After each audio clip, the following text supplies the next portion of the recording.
Ôi, hỏng rồi. Có bản lĩnh thì đi ra đây, có muốn sống không? Thân chào cả nhà, không nên xem chùa đâu đó. Nhớ đăng ký, like, comment để ủng hộ team nha. Tôi không thể nhớ đây là lần thứ mấy. Kể từ khi tôi chuyển đến, cứ sống trong sợ hãi. Cửa nhà đã bị thủng lỗ rồi. Không biết anh ta còn như thế bao lâu nữa. Tiểu Vinh, sao em lại chọc vào tên tâm thần đó? Nhìn thấy tin nhắn của chị Ngô bên cạnh, tôi run tay trả lời. Tôi thật sự đã rất cẩn thận rồi. Thật không biết những ngày như vậy còn kéo dài bao lâu, cũng không biết đã qua bao lâu rồi. Ngoài cửa cuối cùng cũng yên tĩnh lại. Tôi mờ mịt cuộn tròn trong chăn. Lúc mới thuê căn nhà này, tôi vẫn mơ hồ mong chờ sự khởi đầu của một cuộc sống mới. Kết quả là một yêu cầu kết bạn, hoàn toàn phá vỡ sự yên tĩnh của tôi. Xin chào, tôi sống dưới lầu. Có việc tìm bạn. Thấy là bạn nữ hàng xóm ở tầng dưới. Dựa trên nguyên tắc chung sống thân thiện với hàng xóm, tôi nhanh chóng chấp thuận đơn của cô ấy. Xin chào, bạn ở phòng 401, muốn nhờ bạn một chút. Tôi thường đi ngủ sớm hơn vào ban đêm. Xin vui lòng giảm tiếng động một chút vào ban đêm. Nếu không sẽ làm phiền tôi. Thấy tin nhắn từ hàng xóm, trong lòng tôi có chút áy náy. Gần đây tôi làm thêm giờ về rất muộn, cho nên tắm rửa xong thu dọn xong đi ngủ đều phải hơn 12 giờ rồi. Xin lỗi. Vậy tôi sẽ chú ý sau. Thấy cô ấy không trả lời tin nhắn của tôi nữa, tôi thở phào nhẹ nhõm. Nhưng không ngờ những ngày như vậy mới bắt đầu. Phiền bạn tắm vào buổi tối nhanh lên. Tiếng nước làm tôi không ngủ được. Tôi vừa ra khỏi phòng tắm, lại nhận được tin nhắn của người hàng xóm ở tầng dưới. Tôi không thể không cau mày. Kể từ khi cô ấy kết bạn với tôi đều đổi thành ZBM. Ngay cả điện thoại tôi đều chuyển sang chế độ im lặng. Chỉ sợ làm phiền cô ấy thôi. Không có cách nào, tôi vẫn trả lời một câu được. Nghĩ đến một lần vì tôi không trả lời cô ta thực sự gọi điện thoại video trực tiếp cho tôi. Tôi thở dài. Đột nhiên có cảm giác muốn chuyển đi, nhưng vì thiếu tiền nên đành phải kiềm chế.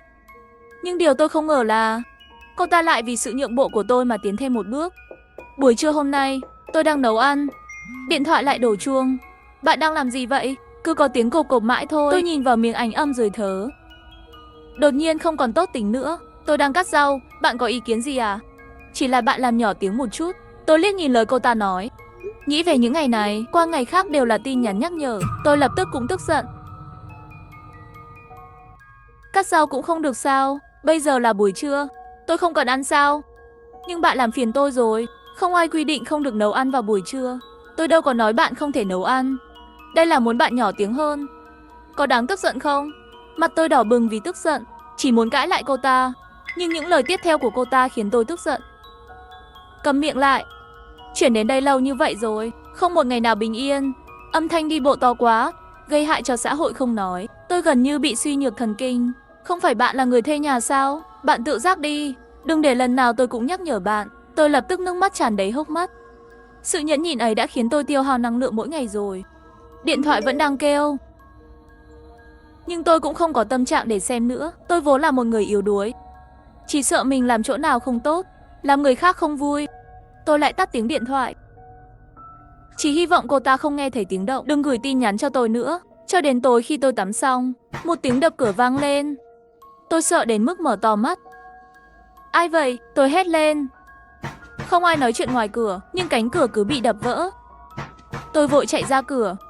Nhìn ra qua mắt mèo, chỉ thấy một người đàn ông nổi giận, cứ đập cửa nhà tôi.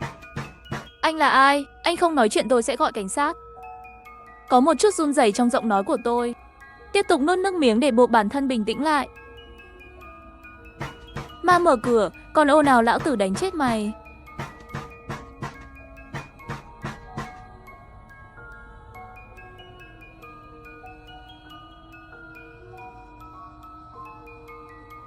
Khi cảnh sát đến, người ở dưới lầu đã về rồi. Tôi khóc và mở cửa. Hàng xóm chị Ngô nghe thấy tiếng động, cũng chạy ra giúp tôi nói vài lời. Sau khi hiểu chuyện gì đã xảy ra, họ đưa chúng tôi đến nhà để hòa giải. Nhìn dưới lầu, người đàn ông 301 lịch sự đối mặt với cảnh sát. Tôi cảm thấy những gì vừa trải qua giống như một giấc mơ. Nhưng đồng thời điều khiến tôi tự hỏi là tôi chưa bao giờ gặp bà chủ nhà này. Sau khi nhìn anh ta hứa hết lần này đến lần khác, tôi mới về nhà. Nhưng cũng yên tĩnh vài ngày, sau đó lại bắt đầu đập cửa vô đạo đức. Bảo vệ, kiểm tra an ninh cũng đến không biết bao nhiêu lần, nhưng vẫn vô dụng. Cuối cùng tôi đành phải chuyển đi. Nếu bạn cũng gặp một người hàng xóm như vậy, bạn sẽ làm gì? Ôi hỏng rồi. Có bản lĩnh thì mày đi ra, có phải không muốn sống nữa không? Tôi không thể nhớ đây là lần thứ mấy kể từ khi tôi chuyển đến, cứ sống trong sợ hãi. Cửa nhà đã bị thủng lỗ rồi, không biết nó còn có thể trụ được bao lâu nữa. Tiểu Vinh, sao em lại chọc vào tên tâm thần đó? Nhìn thấy tin nhắn của chị Ngô bên cạnh, tôi run tay trả lời. Tôi thật sự đã rất cẩn thận rồi. Thật không biết những ngày như vậy bắt đầu từ bao giờ, cũng không biết đã qua bao lâu. Ngoài cửa cuối cùng cũng yên tĩnh. Đến rồi, tôi mờ mịt cuộn tròn trong chăn. Lúc mới thuê căn nhà này, tôi vẫn mơ hồ mong chờ sự khởi đầu của một cuộc sống mới. Kết quả là một yêu cầu kết bạn, hoàn toàn phá vỡ sự yên tĩnh của tôi. Xin chào, tôi sống dưới lầu, có việc tìm bạn. Thấy là nữ hàng xóm ở tầng dưới.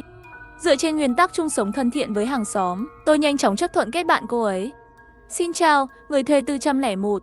Có việc này, làm phiền bạn chút. Tôi thường đi ngủ sớm hơn vào ban đêm.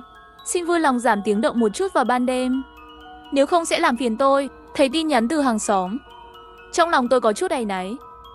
Gần đây tôi làm thêm giờ về rất muộn, cho nên tắm rửa xong thu dọn xong đi ngủ đều phải hơn 12 giờ rồi. Xin lỗi. Vậy sau này tôi chú ý hơn nhé. Cô ấy không trả lời tin nhắn của tôi nữa. Tôi thở phào nhẹ nhõm, nhưng không ngờ những ngày như vậy mới bắt đầu. Bạn tắm vào buổi tối nhanh lên. Tiếng nước làm tôi không ngủ được. Tôi vừa ra khỏi phòng tắm, lại nhận được tin nhắn của người hàng xóm ở tầng dưới. Tôi không thể không cau mày. Kể từ khi cô ấy kết bạn với tôi đều đổi thành dép có nệm em. Ngay cả điện thoại di động tôi đều chuyển sang chế độ im lặng, chỉ sợ làm phiền cô ấy thôi. Không có cách nào, tôi vẫn trả lời một câu được rồi. Nghĩ đến một lần vì tôi không trả lời cô ta thực sự gọi điện thoại video trực tiếp cho tôi. Tôi thở dài. Đột nhiên có cảm giác muốn chuyển đi, nhưng vì thiếu tiền nên đành phải kiềm chế.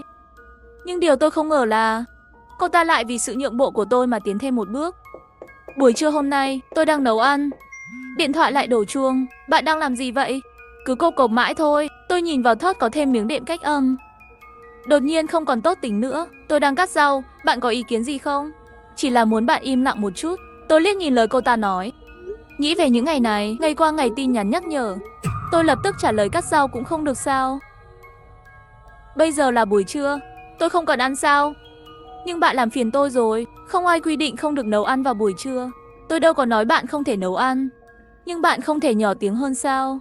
Có đáng để tức giận không? Mặt tôi đỏ bừng vì tức giận, chỉ muốn cãi lại cô ta. Nhưng những lời tiếp theo của cô ta khiến tôi tức giận. Cầm miệng lại. Chuyển đến đây lâu như vậy rồi, không có một ngày bình yên. Đi bộ tiếng thì to quá, gây hại cho xã hội không nói. Tôi gần như bị suy nhược thần kinh. Không phải bạn là người thuê nhà sao? Bạn tự giác đi, đừng để tôi nhắc nhở. Tôi lập tức nước mắt tràn đầy hốc mắt. Sự nhẫn nhịn đã khiến tôi tiêu hao năng lượng mỗi ngày rồi. Điện thoại vẫn đang kêu lên, nhưng tôi cũng không có tâm trạng để xem nữa. Tôi vốn là một người yếu đuối, chỉ sợ mình làm chỗ nào không tốt, làm người khác không vui. Tôi lại tắt tiếng điện thoại. Chỉ hy vọng cô ta không nghe thấy tiếng động, đừng gửi tin nhắn cho tôi nữa. Cho đến tối khi tôi tắm xong, một tiếng đập cửa vang lên. Tôi sợ đến mức mở to mắt. Ai vậy? Tôi hét lên. Không ai nói chuyện ngoài cửa, nhưng cánh cửa cứ bị đập vỡ. Tôi vội chạy ra cửa, nhìn ra qua mắt mèo, chỉ thấy một người đàn ông nổi giận, cứ đập cửa nhà tôi. Anh là ai? Nếu không trả lời tôi sẽ gọi cảnh sát. Có một chút run rẩy trong giọng nói của tôi.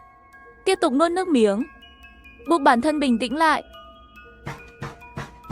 Mau mở cửa, còn ồn ào, lão tử đánh chết mày. Một chàng trai với sự tức giận, cùng với tiếng đập cửa truyền đến. Tôi bịt miệng lại.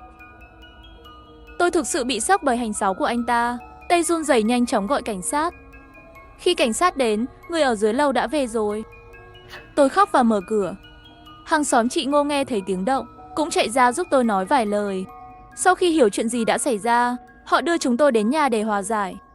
Nhìn người đàn ông 301 dưới lầu, lịch sự khi đối mặt với cảnh sát.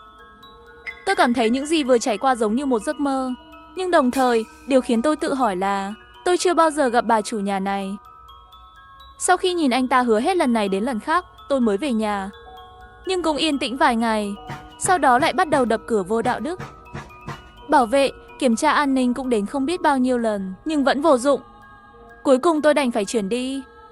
Nếu bạn cũng gặp một người hàng xóm như vậy, bạn sẽ làm gì?